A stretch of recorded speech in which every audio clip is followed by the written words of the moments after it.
Hello everyone, welcome back to Indian Legal Studies. If you are new to my channel, then hello, this is Advocate Ritika Dotto and you are watching Indian Legal Studies. So basically আমি যেমন তোমাদেরকে promise করেছিলাম যে first সেমিস্টারে exam চলে এসেছে, online exam হবে, তো তোমাদের কিছু হেল্প করবো। তো সেই জন্য এটা ফার্স্ট ভিডিও, তার উপরে এই ভিডিওটা আমি বেসিক্যালি স্পেসিফিক রিলিফ অ্যাক্ট নিয়ে কিছু ডিসকাস করবো। Discuss in the sense I will not dig deep into the সাবজেক্টে গভীরে গিয়ে কিছুই তোমাদেরকে এইভাবে বোঝাতে পারবো না, বাট আমি চেষ্টা করবো যাতে একটা তোমাদেরকে ওভারভিউ দেওয়া যায় এবং কোন ইম্পর্টেন্ট কোশ্চেন যে আছে যেগুলো তোমরা যদি একটু দেখে রাখো তাহলে স্পেসিফিক রিলিফ অ্যাক্টে তোমাদের আর কোনো প্রবলেম হবে না। So without any further do let's get into the video. I hope you all have this BEAR Act which is called the Specific Relief Act 1963. আমি যখনই বুক রেকমেন্ডেশনে ভিডিও বানাই আমি কিন্তু সবসময় বলি as you are law students so you have to be very much familiar with your BEAR Acts and with your books. So এই ভিডিওটা দেখার আগে সবাই কিন্তু এই স্পেসিফিক রিলিফ অ্যাক্ট 1963 সাথে করে নিয়ে বসবে। তোমরা যদি স্পেসিফিক রিলিফ অ্যাক্ট 1963 এই BEAR অ্যাক্টটা খোলো, প্রথমে তোমরা দুটো পার্ট দেখতে পারবে। সেখানে কি আছে কন্টেন্টসটা দেখো ভালো করে। প্রথমে আছে পার্ট 1 যার মধ্যে প্রিলিমিনারি, পার্ট 2 স্পেসিফিক রিলিফ, এবং প্রিলিমিনারির মধ্যে কিন্তু তোমাদের অনেকগুলো চ্যাপ্টার আছে, চ্যাপ্টার 1 চ্যাপ্টার 2 করে করে অনেকগুলো চ্যাপ্টার আছে। ওকে, তো চ্যাপ্টার 1-এ যেটা আছে রিকভারিং পজেশন অফ প্রপার্টি। তো রিকভারিং পজেশন অফ প্রপার্টি এই পার্টটা কিন্তু তোমাদের সিলেবাসে নেই। কেন নেই ভিডিওটা শেষ অবধি দেখো, আমি বলে দেবো। যেটা তোমাদের সিলেবাসে আছে সেটা হচ্ছে চ্যাপ্টার 2, যেখানে বলছে স্পেসিফিক পারফরমেন্স অফ কন্ট্রাক্টস, এবং সেটা শুরু হচ্ছে সেকশন 9 থেকে সেকশন 24 অবধি। এইটুকুই কিন্তু তোমাদের সিলেবাসে আছে। যদি তোমরা সিলেবাসটা খুব ভালো করে দেখো তোমাদের কিন্তু সিলেবাসে ভালোভাবে লেখা আছে সেকশন 9 টু সেকশন 24।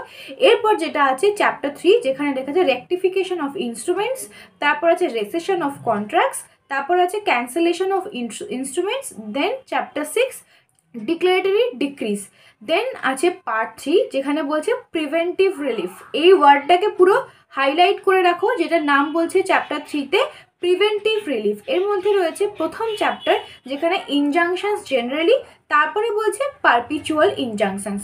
তো এখানে আমরা অনেকগুলো পার্ট পেয়েছি, অনেকগুলো চ্যাপ্টার পেয়েছি, অনেক কিছু দেখতে পেয়েছি। এবার তোমাদেরকে আমি যদি প্রথমেই জিজ্ঞেস করি do you know what is specific relief, আর আমি যদি আরও বেশি স্পেসিফিক্যালি চাই do you know what is relief.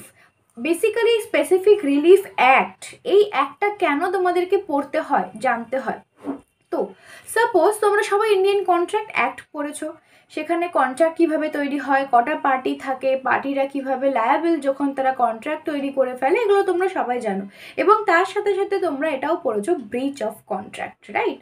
তো যখন কোনো কন্ট্রাক্টের ব্রিচ হয়, সাপোজ এ অ্যান্ড বি দুটো পার্টি আছে, এবং এই দুটো পার্টির মধ্যে আইদার অফ দ্য পার্টিস মানে যে কোনো একটা পার্টি কন্ট্রাক্ট তৈরি করার সময় যে টার্মস অ্যান্ড কন্ডিশনসগুলো ছিল সেগুলোকে ওরা ফুলফিল করলো না, পালন করলো না, তাহলে কি হলো, কন্ট্রাক্টটা ব্রিচ করলো, অথবা যেভাবে কন্ট্রাক্টটা পারফর্ম করার কথা ছিল সেটা করলো না। তাহলে একটা পার্টি যখন কন্ট্রাক্টের টার্মস অ্যান্ড কন্ডিশনস ফুলফিল করছে না, ফলো করছে না, সেটা অন্য পার্টির উপরে এফেক্ট করছে, অন্য পার্টির সেখান থেকে কিছু ক্ষতি হচ্ছে, ড্যামেজেস অ্যারাইজ করছে। তাহলে এই যে আর একটা পার্টি রয়েছে সে তাহলে কী করবে, সে অবভিয়াসলি সে চাইবে যে আমার যা যা ক্ষতি হলো, মানে যে পার্টির ক্ষতি হলো সে চাইবে যে তার যা যা ক্ষতি হলো সে যেন সেই ক্ষতির ক্ষতিপূরণ পেয়ে যায়, মানে কম্পেনসেশন পেয়ে যায়। ওকে, আর ড্যামেজ হলো বা যার ক্ষতি হলো সে ক্ষতিপূরণ চাইবে, তাহলে সে ক্ষতিপূরণটা কার কাছে চাইবে, কোথায় চাইবে, এবং যে কন্ট্রাক্টের পার্টি ছিল সে যদি না থাকে, ইনকেস তার যদি ডেথ হয়ে যায়, তাহলে তার বদলে কি অন্য কেউ চাইতে পারে? কে কে ওই ড্যামেজেস বা ক্ষতিপূরণ চাইতে পারে না? এবং কন্ট্রাক্টটা কীরকম হলে এই স্পেসিফিক রিলিফ অ্যাক্টে এসে আমরা রিলিফ বা ড্যামেজ বা কম্পেনসেশন যাই হোক চাইতে পারবো, এবং কোন ধরনের প্রপার্টির জন্য আমরা রিলিফ চাইতে পারবো, এই সমস্ত কিছুই কিন্তু বেসিক্যালি স্পেসিফিক রিলিফ অ্যাক্টে লেখা থাকে। তাহলে রিলিফ মানে কি হলো তোমরা এতক্ষণ শুনে আশা করি বুঝে গেছো। রিলিফ মানে হলো যে যখন কারোর কোনো রকম কোনো ক্ষতি হচ্ছে, কোনো রকম কোনো ড্যামেজ হচ্ছে, সেই ড্যামেজটাকে ফুলফিল করার জন্য একটা কম্পেনসেশন তাকে দিতে হয়, এবং সেই কম্পেনসেশনটা কিভাবে চাইবে, কীরকম ক্ষতির জন্য সে কম্পেনসেশন চাইবে, কোন কন্ট্রাকচুয়াল অব্লিগেশনস ফুলফিল না হলে সে কম্পেনসেশন চাইবে, এই সমস্ত জিনিস কিন্তু স্পেসিফিক রিলিফ অ্যাক্টে বলে দিয়েছে। এবং which are the persons who are barred to get specific relief, মানে কোন পার্সনসরা স্পেসিফিক রিলিফ চাইতে পারবে না, এবং who are the persons who can get specific relief, কখন কেউ স্পেসিফিক রিলিফ চাইতে পারবে বা কোন ব্যক্তি চাইতে পারবে, এই সমস্ত ইনফরমেশন কিন্তু স্পেসিফিক রিলিফ অ্যাক্টেই দেওয়া আছে। এবার যদি আমি আরেকটু স্পেসিফিক্যালি যাই, তাহলে রিলিফ 3 রকমের হয়। একটা রিলিফ হয় যেটা কিনা আমাদের পেনাল্টি দিয়ে বা পানিশমেন্ট দিয়ে পাওয়া যায়, আর একটা রিলিফ হয় যেটা আমরা কম্পেনসেশন দিয়ে করতে পারি। রিলিফ হতে পারে যেটা কিনা preventive in nature. Preventive in nature মানে তুমি হয়তো বুঝতে পারছো যে অপরপক্ষে কোনো একটা কাজের জন্য তোমার কোনো ক্ষতি হতে পারে, তখন তুমি কি করবে, অবভিয়াসলি উল্টো দিকে লোকটাকে সেই কাজটা করা থেকে আটকাবার চেষ্টা করবে। তো এই যে আটকাবার চেষ্টা মানে কি, মানে প্রিভেনশন, মানে যে ক্ষতিটা হতে পারে বলে তুমি মনে করছো সেই ক্ষতি যাতে না হয় তার জন্য তুমি আগে থেকেই প্রিভেন্ট করছো, বাধা দিচ্ছ। ওকে, তো relief is of basically 3 types. Number 1 হচ্ছে পেনাল্টি, নাম্বার 2 হচ্ছে কম্পেনসেশন, অ্যান্ড নাম্বার 3 হচ্ছে প্রিভেনশন। মানে কেউ যদি কোনো ক্রিমিনাল অফেন্স করে তাকে আমরা পানিশমেন্ট দিয়ে, শাস্তি দিয়ে, পেনাল্টি দিয়ে রিলিফ দিতে পারি। কেউ যদি কোনো কন্ট্রাকচুয়াল অব্লিগেশন বা কোনো সিভিল অফেন্স করে তার ড্যামারেজ নিতে পারি বা তার কাছ থেকে আমরা কম্পেনসেশন নিতে পারি। অথবা কেউ যদি মনে হয় আমাদের যে কেউ আমাদের কোনো ক্ষতি করার চেষ্টা করছে বা তার কোনো কাজের জন্য আমাদের ক্ষতি হতে পারে, তাহলে সেক্ষেত্রে কিন্তু আমরা প্রিভেন্টিভ রিলিফও নিতে পারি, মানে তাকে আটকাবার চেষ্টা করতে পারি। তো বেসিক্যালি সেকশন 9 টু সেকশন 25 তোমাদের চ্যাপ্টারে ইনক্লুড করার কারণ কি, তার কারণ হচ্ছে চ্যাপ্টারের হেডিংয়েই বলে দেওয়া আছে যে specific performance of contract. So যেহেতু তোমরা কন্ট্রাক্ট অলরেডি পড়ে নিয়েছো, তো সেই জন্য কন্ট্রাকচুয়াল কোনো অব্লিগেশনে যদি বাধা আসে অথবা কন্ট্রাকচুয়াল কোনো অব্লিগেশন কেউ যদি ফুলফিল না করে বা কন্ট্রাক্ট থেকে কোনো রকম প্রবলেম তৈরি হলে, কোনো ড্যামেজ আসলে বা কেউ যদি কোনো সমস্যা তৈরি করার চেষ্টা করছে, এটা যদি আমরা বুঝতে পারি তাকে প্রিভেনশনের জন্য আমরা কিন্তু বেসিক্যালি এই চ্যাপ্টারটা পড়বো। এই জন্য চ্যাপ্টারের নামটাও দিয়ে দিয়েছে স্পেসিফিক পারফরমেন্স অফ কন্ট্রাক্ট। এবং যেহেতু তোমরা কন্ট্রাক্ট জানো, কন্ট্রাক্ট কী, কীভাবে তৈরি হয়, কার মধ্যে তৈরি হয়, এই জন্য কি তোমাদেরকে এই পার্টটা এখন ফার্স্ট সেমিস্টারে দেওয়া হয়েছে। এবং আমি যদি একটু শেষের দিকে যাই, শেষের দিকে আমরা দেখতে পারবো যে আমাদের একটা চ্যাপ্টার আছে, পার্ট আছে যার নাম পার্ট 3। সেখানে কি বলেছে, প্রিভেন্টিভ রিলিফ। আমি একটু আগেই বললাম যে প্রিভেন্টিভ রিলিফ একটা রিলিফ হয় যেটা কিনা প্রিভেন্টিভ ইন নেচার হয়, যেটা কিনা একটা রিলিফ হয় যেটা কিনা প্রিভেন্টিভ ইন নেচার হয়। সেটা কীরকম, আমাদের যদি মনে হয় যে অন্য কারোর কোনো কাজের জন্য আমাদের কোনো রকম ক্ষতি হতে পারে, তাহলে কিন্তু আমরা এই প্রিভেন্টিভ রিলিফ যে পার্টটা আছে সেখান থেকে কিন্তু আমরা সেই ক্ষতিটা হওয়া থেকে আটকাতে পারি। ওকে, তো এবার তোমাদের অনেকের মধ্যে প্রশ্ন আসতে পারে যে এই যে রিলিফের কথা আমি এতক্ষণ ধরে বলছি, তো ইজ ইট ম্যান্ডেটরি, রিলিফ কি কাউকে দিতেই হবে? তো আমি যদি একটু জুরিসপ্রুডেন্স ওয়াইজ ভাবি, তাহলে আমরা দেখতে পারবো we have a principle of হচ্ছে ইউবি জাস্ট ইবি রেমেডিয়াম। তার মানে কি, where there is right there is remedy, মানে যেখানে আমাদের রাইট আছে সেখানে আমাদের রেমেডিও আছে। তো আমরা যখন কন্ট্রাক্ট পড়েছিলাম, আমরা পড়েছিলাম যে যারা কন্ট্রাক্ট তৈরি করছে, যে দুটো পার্টি, সে প্রত্যেকটা পার্টির কিন্তু নিজের পার্টে কিছু রাইট আছে। তো রাইট যখন আছে তাহলে তাদের রেমেডিও আছে, মানে সেই রাইটটা যদি তারা না পায়, তাহলে সেই রাইটটা যদি তারা পায়, সেই রাইটটা এক্সারসাইজ করার জন্য কিন্তু তাদের কাছে কিছু রেমেডি আছে। তো বেসিক্যালি আমি কি বললাম, depending upon the principle of natural justice, depending upon the principle ubi jus ইবি remedium, আমাদের কিন্তু যেখানে আমাদের রাইট আছে সেখানেই আমাদের কিন্তু সেই রাইটটা এনফোর্স করার জন্য রেমেডিও কিন্তু আছে। ওকে, সো এবার আমরা একটু বেয়ার অ্যাক্টে ঢুকবো। তো আমি যদি বেয়ার অ্যাক্টে যাই, বেয়ার অ্যাক্টে আমাদের প্রথম শুরু হচ্ছে কোথা থেকে, যেটা আমাদের সিলেবাসে আছে, দ্যাট ইজ ফ্রম সেকশন 9। তো সেকশন 9-এ প্রথমে কি বলছে, defences respecting suits for relief based on contracts. তো এটা কি, প্রথমে আমি এতক্ষণ ধরে তোমাদেরকে যেটা বললাম যে ধরো একটা কন্ট্রাক্ট হয়েছে এ অ্যান্ড বি এর মধ্যে, এবং সেখানে কোনো একটা পার্টি সাপোজ বি কন্ট্রাক্টটা ব্রিচ করেছে বা বি কন্ট্রাক্টে কোনো টার্মস অ্যান্ড কন্ডিশনস ফুলফিল করেনি। ওকে, তাহলে এর তার জন্য ক্ষতি হলো, বি যে টার্মস অ্যান্ড কন্ডিশনস ফুলফিল করলো না কন্ট্রাক্টে, তার জন্য এর কিন্তু অনেক বড় ক্ষতি হলো। তো এ কি করবে, বি এর এগেনস্টে স্পেসিফিক রিলিফ চাইবে এবং তার জন্য কোর্টে যাবে।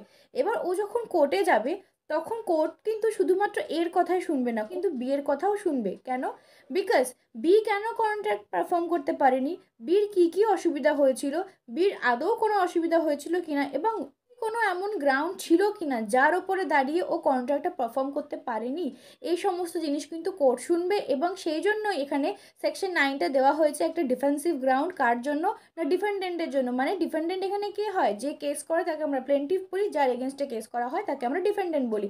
তো ডিফেন্ডেন্টকে একটা সুযোগ দেওয়া হয়, ডিফেন্ডেন্টকেও শোনা হয় কোর্টে যে সে কেন কন্ট্রাক্টটা পারফর্ম করতে পারেনি, আদৌ তার যদি কোনো রিজনেবল ভ্যালিড গ্রাউন্ড থাকে যেটার জন্য ডিফেন্ডেন্ট কন্ট্রাক্টটা পারফর্ম করতে পারেনি, কিন্তু কোর্ট সেই মতো জাজমেন্ট দেবে। আদারওয়াইজ ডিফেন্ডেন্টকে কিন্তু বাধ্য করা হবে কন্ট্রাক্টটাকে পারফর্ম করার জন্য। এবার তোমাদের মাথায় কোশ্চেন আসবে যে এটা কেন হলো, ডিফেন্ডেন্টকে কেন আমরা শুনতে বাধ্য। তো এবার আমরা এটাও একটু জেনে নিই। তো দেখো, এই যে আমি একটু আগে ন্যাচারাল জাস্টিসের যে প্রিন্সিপালের কথা বলছিলাম, সেখানে আমাদের আরেকটা প্রিন্সিপাল আছে, দ্যাট ইজ অডি অল্টারেম পার্টেম।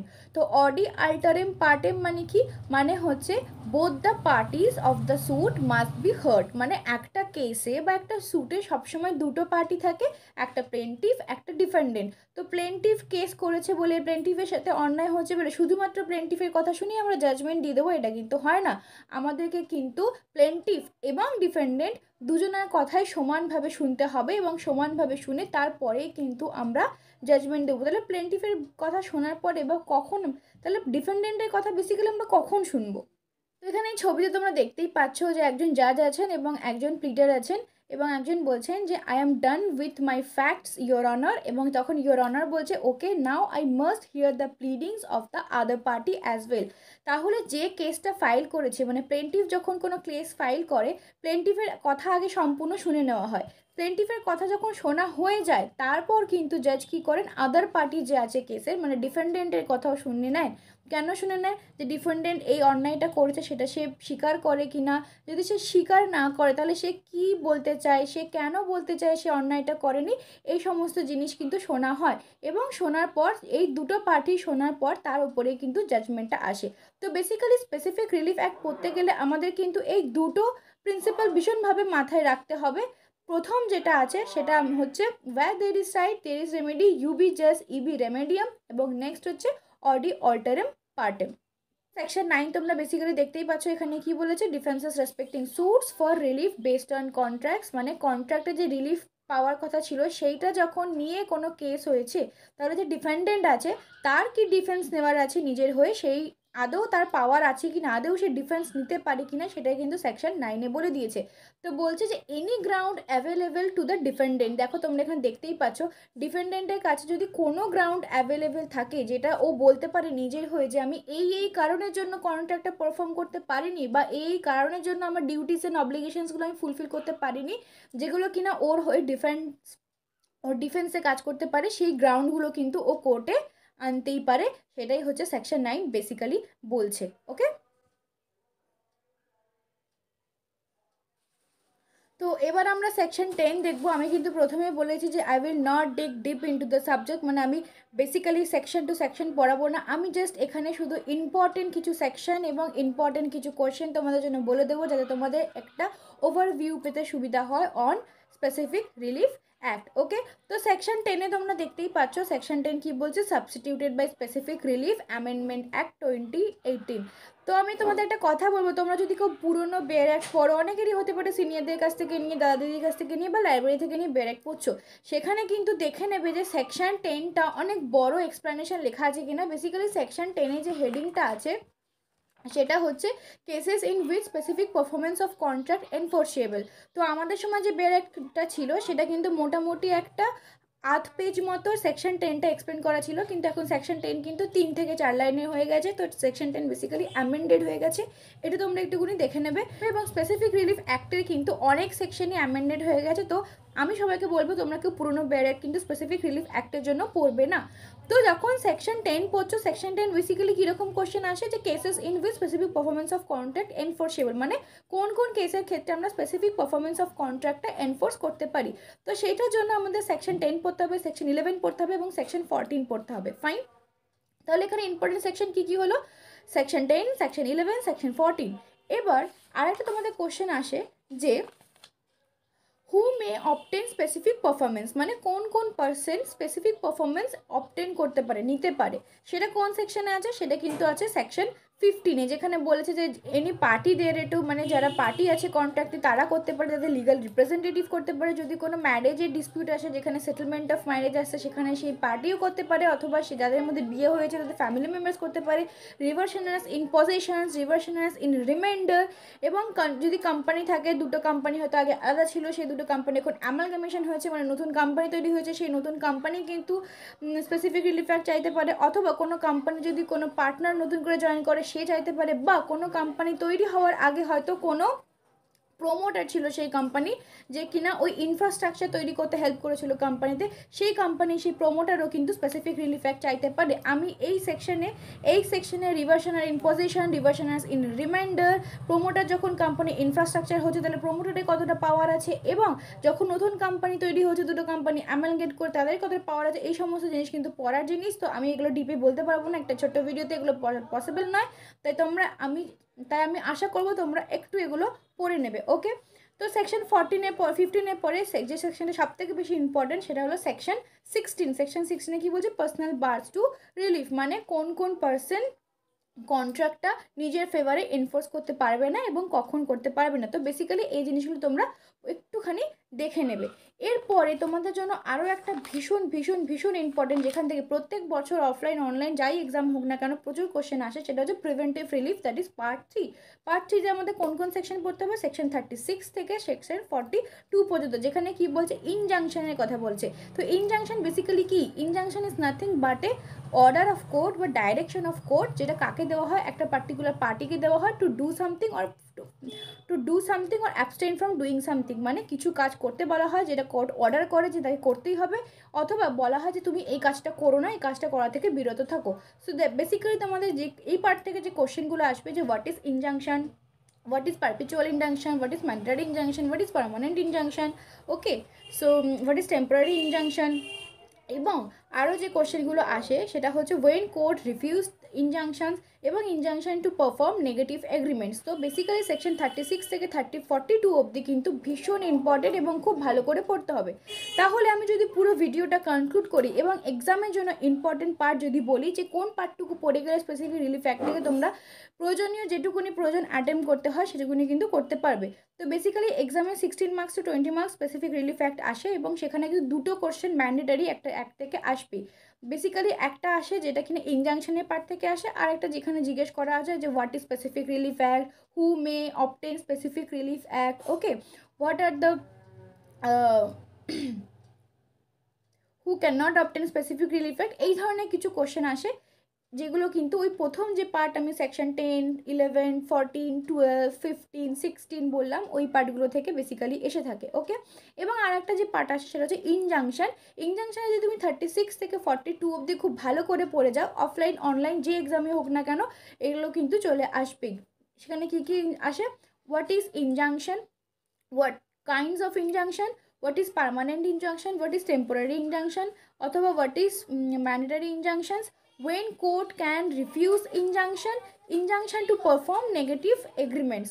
তো বেসিক্যালি এবার যদি আমাকে তোমাদের সাজেস্ট করতে হয় তাহলে আমি বলবো যে প্রথম পার্টটা কিন্তু একটু যদি কেউ তোমাদের ডিপলি বুঝিয়ে দেয় তখন তোমাদের কাছে ইজি হবে, না হলে এটা একটু ডিফিকাল্ট হবে, কারণ কি অতটা ইজি নয় নিজে নিজে বোঝার জন্য।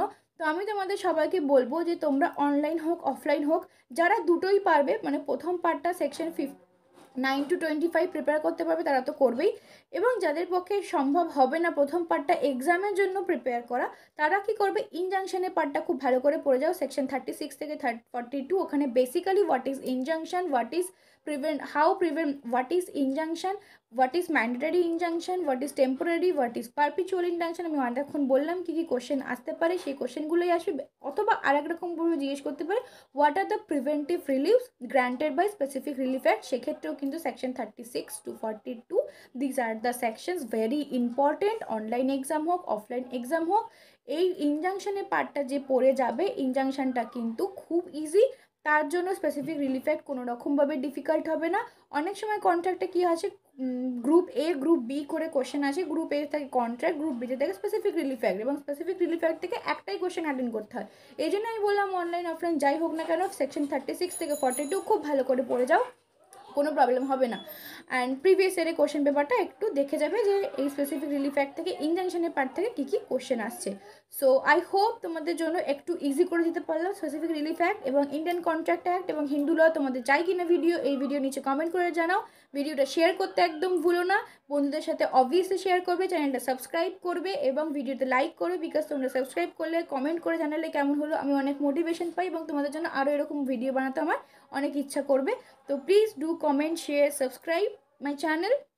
অ্যান্ড মোস্ট ইম্পর্টেন্ট আরেকটা কথা বলে রাখি, কেউ যদি চায় সেকেন্ড সেমিস্টারের জন্য ক্লাস করবে, তো সেকেন্ড সেমিস্টারে আমার ক্লাস কিন্তু মার্চ মাস থেকে শুরু হয়ে যাবে। তো তার জন্য আমাকে যোগাযোগ করো, আমার সঙ্গে যোগাযোগ করো। কীভাবে যোগাযোগ করবে, আমাকে তোমরা মেল করতে পারো। মাই মেল আইডি ইজ legalstudies21@gmail.com এবং বাকি সমস্ত কন্ট্যাক্ট ডিটেলস এই ভিডিও ডেসক্রিপশনে পেয়ে যাবে।